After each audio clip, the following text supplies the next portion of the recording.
Welcome to Revenue Growth Live with Darrell Amy. You're about to join an interactive forum where business executives, sales professionals, and marketing leaders share ideas to accelerate growth. While you are here, make sure to like or subscribe to get notifications for future episodes. You're encouraged to get involved in today's live conversation by liking and commenting. Now, let's join Darrell Amy for fresh ideas and innovative strategies to help you grow your business faster.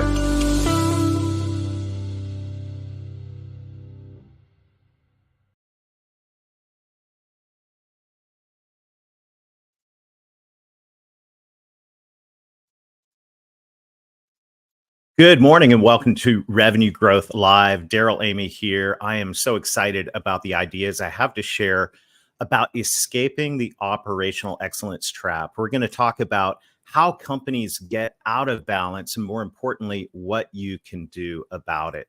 In this about 15-minute conversation we're going to have together, I want to share with you what is the operational excellence trap that so many companies tend to fall into as they pursue operational excellence. Number two, what can you do about it? And in this, I want to leave you with some practical action items that you can put to work right away in your company to ensure that you escape the operational excellence trap. So what is the operational excellence trap? Well, in his book, Built to Last, Jim Collins says every company needs to have two functions. We need to stimulate progress and we need to preserve the core. We need to be inventing the future. And we also need to make sure that what we're doing currently is excellent. So what happens in a lot of companies is they begin as entrepreneurial companies stimulating progress. If you think back to when you first started your company or startup companies that you've been involved in, the life cycle kind of goes like this. If stimulating progress, innovation is on the top and preserving the core is on the bottom half of this graph, most companies, when they begin with innovation. Hey, look, we've all been there. We remember the early days. Maybe you were working in a coffee shop or in a small office huddled around a table. You had to be innovative. But as you began to get traction and as a company began to grow, you reached a point of chaos and you realized if we don't get some organization around here, if we don't develop some operational excellence, we're going to be in a lot of trouble. And it's at that point that most companies have to implement an operating system. For me, the operating system that I use to run my companies, and I've had so many friends see success from, is the Entrepreneur's Operating System, EOS. There are several different options when it comes to operating systems, but what happens at this point is really critical in the growth of a company. And that is that point of chaos needs to turn to some operational excellence. This is good. This is natural. And what happens is the company begins to really focus on what Jim Collins would call preserving the core.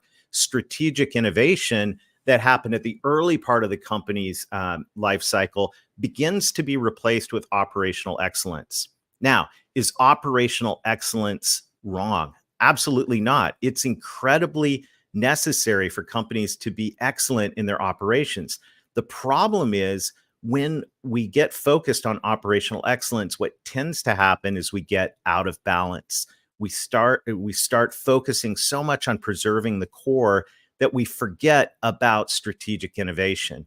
And if you've ever driven a car with tires that are out of balance, you know exactly what that ride is like. It's pretty wobbly. I call this the trap. I call this the trap of operational excellence. And the problem is, once we get stuck in that trap, once we begin to shift our focus from stimulating progress to operational excellence to preserve the core, three things happen. First of all, this becomes very short-sighted. We stop inventing the future. This is going to make you vulnerable to new competitors coming into the market who are doing exactly that. They're inventing better ways to make things happen. The other thing that happens is visionary engagement. The engagement of the visionary begins to drop because so much of what's going on at the company is not really in their skill set. So what do we do about this? My question today is, how could you bring your organization back into balance? If you've been through this life cycle where you started with, inventing, with creating the future with that startup mindset. And then you went down to preserving the core, and you're not stimulating progress for your company as much as really needs to happen. I want to bring some ideas to you on how you could bring your organization back into balance. And the way I want to go about this is a little bit unique. We're actually going to take a look at your org chart, or for my friends that use EOS, we call it the accountability chart. And what I want to do is I want to flip the accountability chart on its side. And as I do that, you're going to see some very interesting things. So this is a standard accountability chart. Once again, looks like any company accountability chart. It's a hierarchy from top to bottom.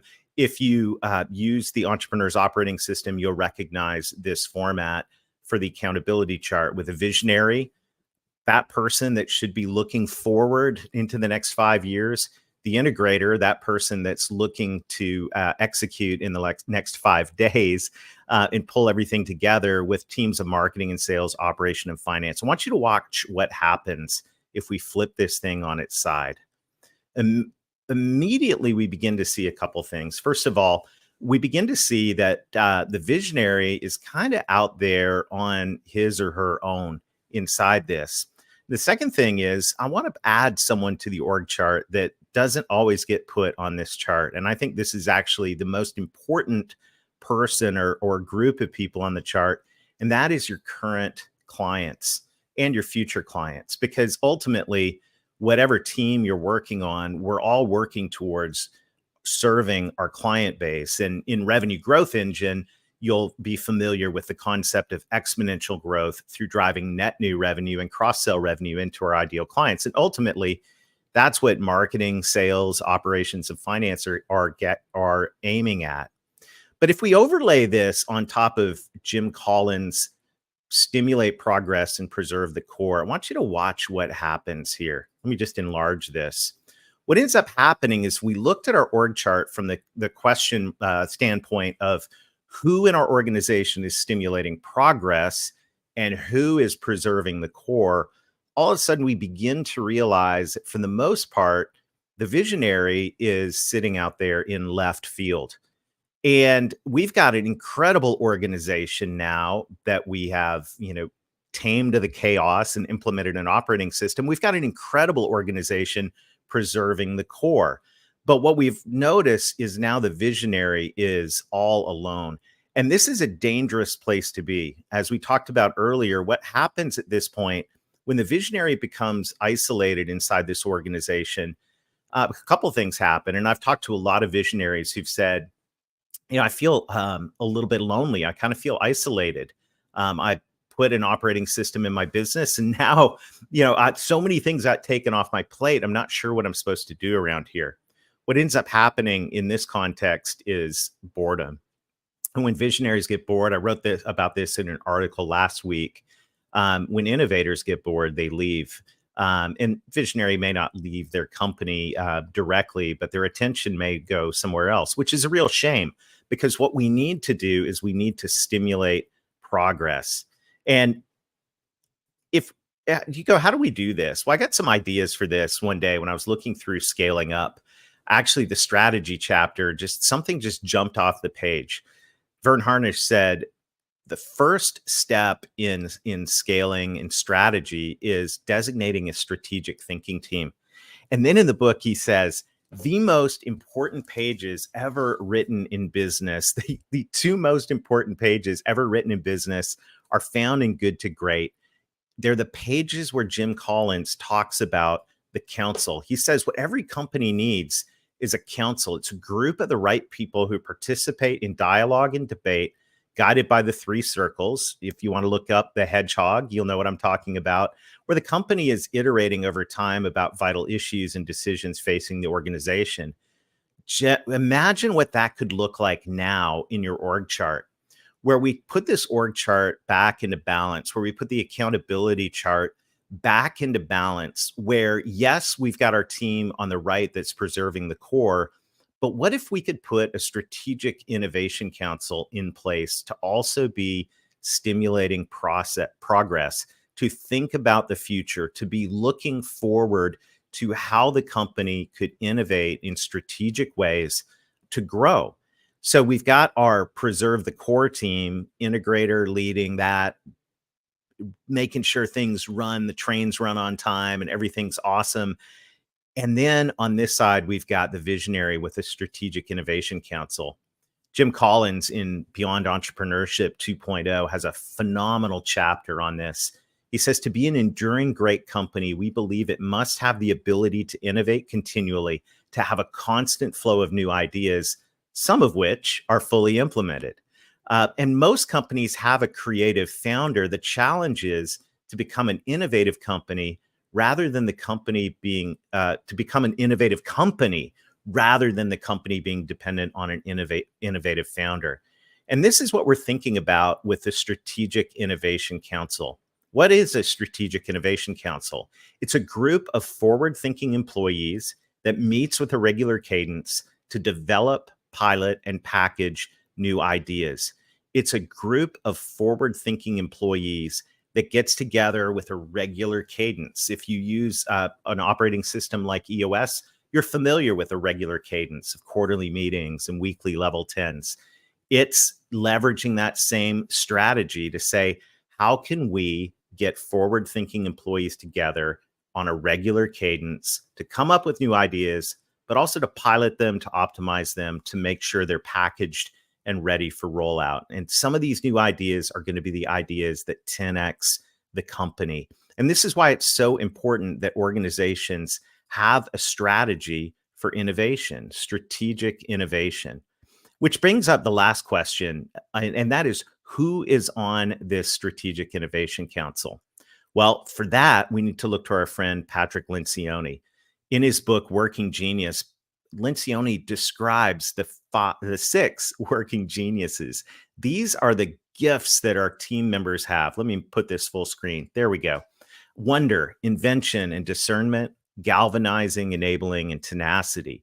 Now, the last 3 are very obvious fits for preserving the core. Galvanize, enable, get it done, tenacity. But if you think about wonder and invention, and I happen to be an IW with a little bit of G in my personality, I sit around and I think about what could be done differently. I invent the future.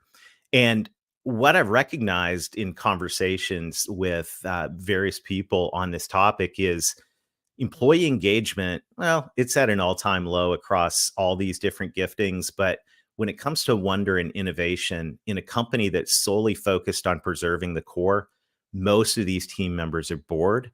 Most of these team members are not feeling the joy of operating inside their gifting. I believe most of the wonder and innovation people on a lot of companies' teams are at risk of leaving. So what if we took wonder and innovation people, added some people with discernment in, and spun up a Strategic Innovation Council? What could that look like to have your wonder and innovation people on your team already from various perspectives that are close to the customer, working together to invent the future? And that's what I get excited about when I think about the opportunity here to put a company back in balance. You know, you began your company with, hey, we have to be innovative. We're scrappy. We're a startup. We're figuring things out. But then what ended up happening is you got a lot of chaos. So you implemented an operating system. And now, like a lot of companies, you're out of balance again, but it's in the opposite direction. So how do we correct that and get the company back in balance? I believe a smart strategy to do that many companies listening in right now should consider is a Strategic Innovation Council, a group of forward-thinking employees that meets with a regular cadence to develop, pilot, and package up new ideas for rollout. Now, how could a council like that work? Well, I'd love to show you. So I'm going to put this offer here right now. If you're a visionary or an integrator for a company and you'd like to explore how a Strategic Innovation Council could work for you, I'd love to share my ideas with you. Schedule a 45-minute executive briefing with you and your leadership team. I'd be happy to explore in detail how a Strategic Innovation Council could work and what it would take to get one in motion. So to summarize, we want to make sure that if you're a company that has gotten out of balance. Look, you put in a system to ensure operational excellence so you can preserve the core. My challenge to you today is, what are you doing to stimulate progress? What are you doing to stimulate progress? And my suggestion to you is, if it's just one person on the team, the visionary or founder that's stimulating progress, why not tap the collective genius of other people on your team with the gifts of wonder, invention, and discernment? And as you do, the promise is that your company will become not only effective today, but effective for many decades to come. As Jim Collins says, you'll move from good to great. I hope you found the ideas in this inspirational and helpful. I would welcome the opportunity to have a conversation with you and your leadership team about how a strategic innovation council could work for you. Have a super day.